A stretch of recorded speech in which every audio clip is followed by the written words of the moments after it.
It's a spell. Certainly, said James, and he jerked his own... Oh, I'm sorry. Certainly. Certainly. Sorry. Where are we? Just stay right here. Thanks, You're here. Kevin. Welcome to Marauders. Great job. And Snape keeled over again at once, rigid as a board. Leave him alone! Lily shouted. She had her own wand out now. James and Sirius eyed it warily. Evans, don't make me hex you. Then take the curse off him, then! James sighed deeply, then turned to Snape and muttered the counter curse. There you go. He said as Snape struggled to his feet again. You're lucky Evans was here, Snibbolus.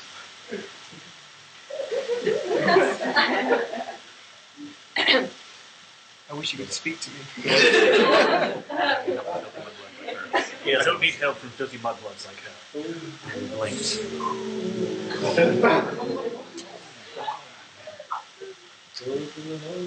Fine, she said. Fine. I won't bother in future. And I'd wash your pants if I were you, Snibbolus. Apologize to Evans. James roared at Snape, his wand pointed threateningly at him. I don't want you to make him apologize.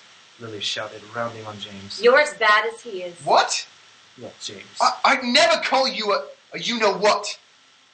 Messing up your hair because you think it looks cool to look like you just got off a broomstick, showing off with that stupid snitch, walking down corridors and hexing anyone who annoys you just because you can. I'm surprised your broomstick can get off the ground with that fat head on it. You make me sick.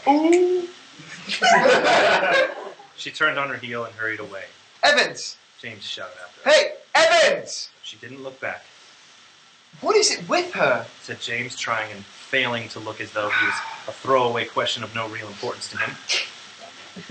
Reading between the lines, I'd say she thinks you're a bit conceited, though. Right. Right.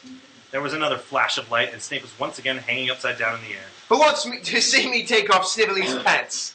But whether James really did take off Snape's pants, Harry never found out. A hand had closed tight over his upper arm, closed with a pincer-like grip. Wincing, Harry looked around to see who had hold of him and saw, with a thrill of horror, a fully grown, adult-sized Snape, standing right beside him, white with rage. Having fun? Sorry. You can't stay in character. Let's take that back a bit, shall we? We'll take it back. How very James. I'll try to get into character just a little. Though you nailed this. Harry looked around to see who had hold of him and saw, with a thrill of horror, a fully grown adult-sized Snape standing right beside him, white with rage. Having fun. Harry felt himself rising into the air. The summer's day evaporated around him. He was floating upward through icy blackness, Snape's hand still tight upon his upper arm. Then, with a swooping feeling as though he had turned head over heels in midair, his feet hit the stone floor of Snape's dungeon, and he was standing again beside the pensieve on Snape's desk in the shadowy present-day potion master's study. So, Said Snape, gripping Harry's arm tightly. you're enjoying yourself, Potter. No, said Harry, trying to free his arm. It was scary. Snape's lips were shaking. His face was white. His teeth were bare. Amusing man your father, wasn't he? Said Snape, shaking Harry so hard that his glasses slipped on his nose. I didn't...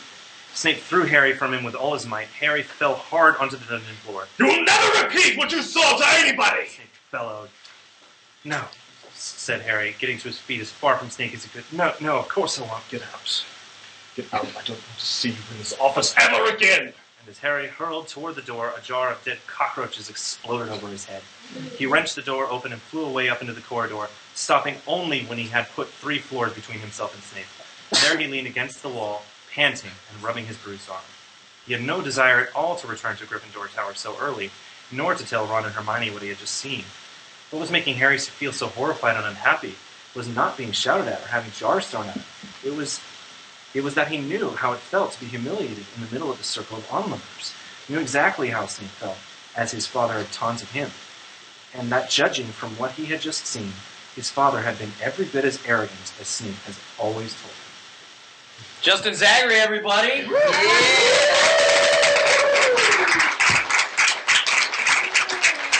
cast of Severus Snape and the Marauders, everybody! Butter beers for everyone! So now we're gonna do a really quick raffle. So someone can get a prize. Pull the camera back. Pull the camera back. And then